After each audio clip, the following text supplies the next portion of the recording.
Welcome back, everyone. I'm Zell, and this is your quick and dirty review of the Hinderer XM18 Gen 6 sheep's foot.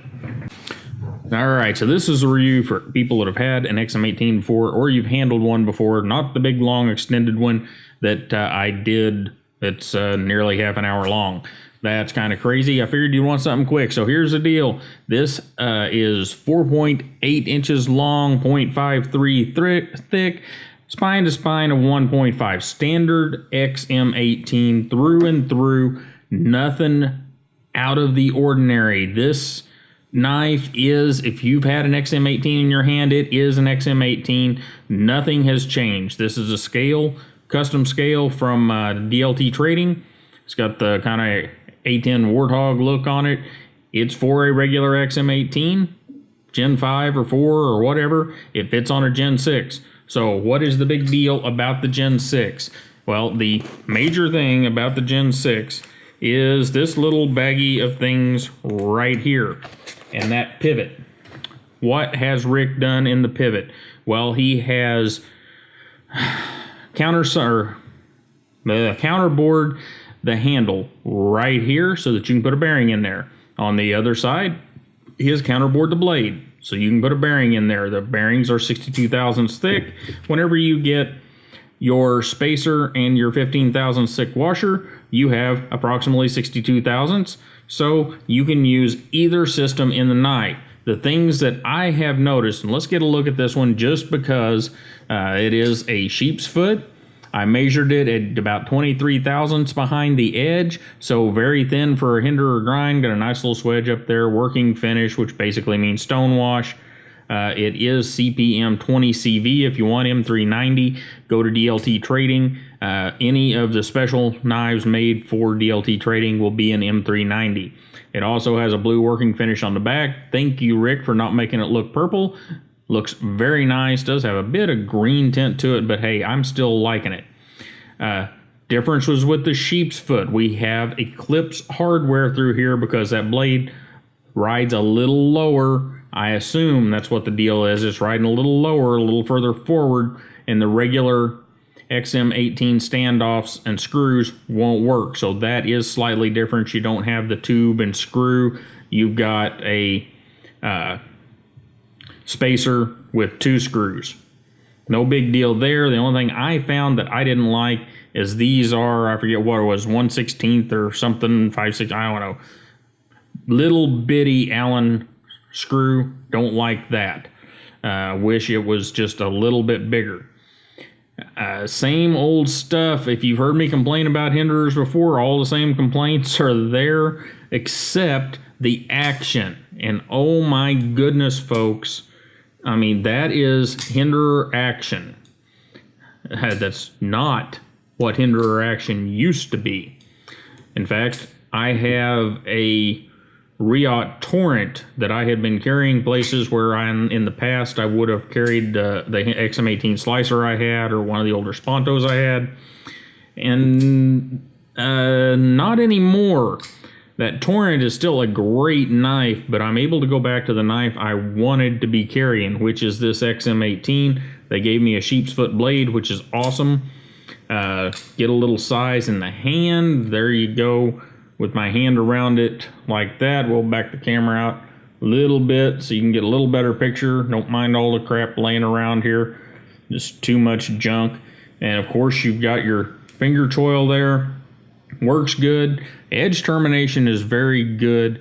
Everything about this knife really makes me happy. My only complaints are the standard complaints I have about most Hinderers.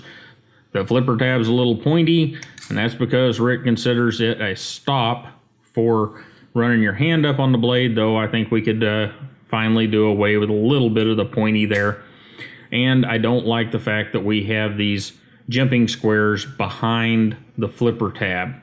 They don't need to be there. If you're going to put something there, put an indexing point.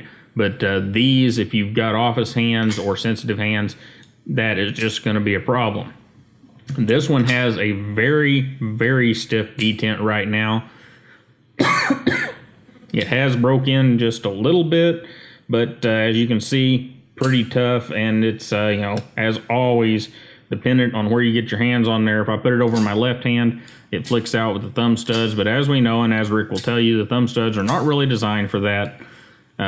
But left-handed, it's not a problem. Right-handed, I can't seem to get my hands in the right place. But I'll either figure that out or that detent will break in a little bit. That's something. It is very stiff right now, but it makes for a great flipper. And it's got just a fall shutty action. Really amazing on bearings. I'm really happy with this. I'm really happy that Rick, I would have been happy if Rick just went to bearings on part of them. But instead of doing that, he designed this tri-way pivot system, and it's just a great thing for everyone. And, you know, the best part about the knife is something that's going to be, well, you guys are going to make this controversial. Some of you will. But I'm going to say it the way it struck me. The first Hinderer I bought some time ago, I'm not sure how many years ago, was about $400. The last Hinderer I bought prior to this one was a Gen 4 Hinderer, and it was $425. We're 2 generations past that knife. We've added a tri-way pivot system. We've gotten much better blade grinds, 23 thousandths behind the edge on this knife.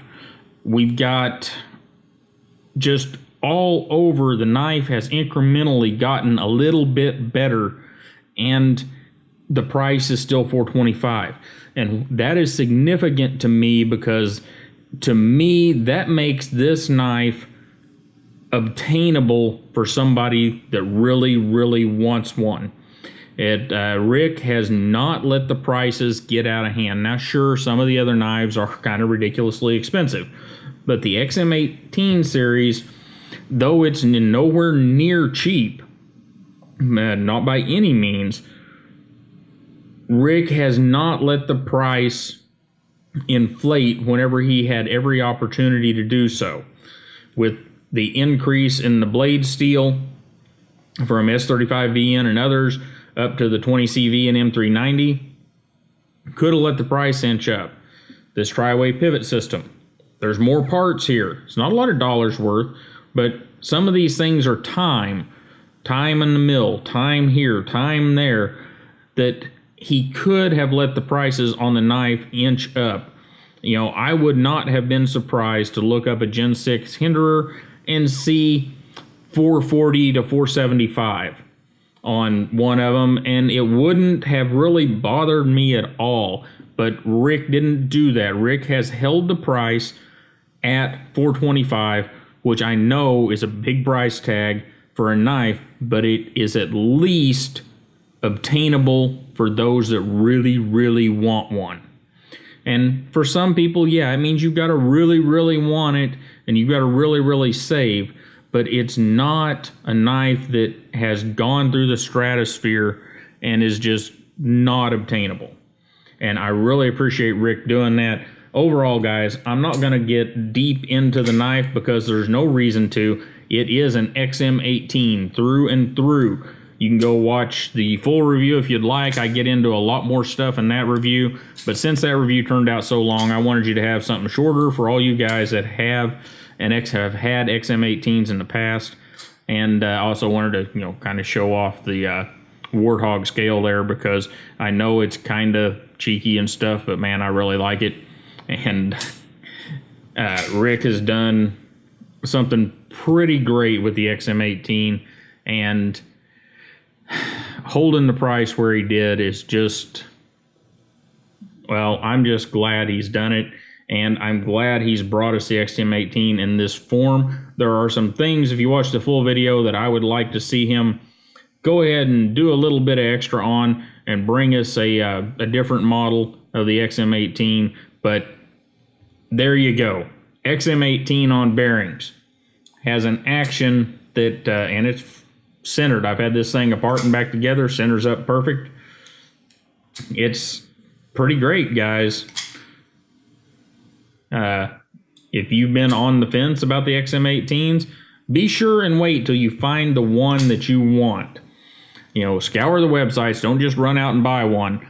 But, you know, check your major dealers, your DLT Trading, your Monkey Edge, your, you know, Blade HQ, Knife Center, GP Knives, etc., so on and such forth, and make sure you come up with the XM18 that you want, and don't just get a generic one, unless that's what you want, and enjoy what Rick has done. This thing with that D10, I mean, it's stiff, but man, does it flip good. I am just absolutely liking it. You guys have a wonderful day. Don't forget to like, share, and subscribe, and hit that little bell button so you don't miss anything that happens here on the Zelrick YouTube channel. And you have a great day, and I'll see you next time.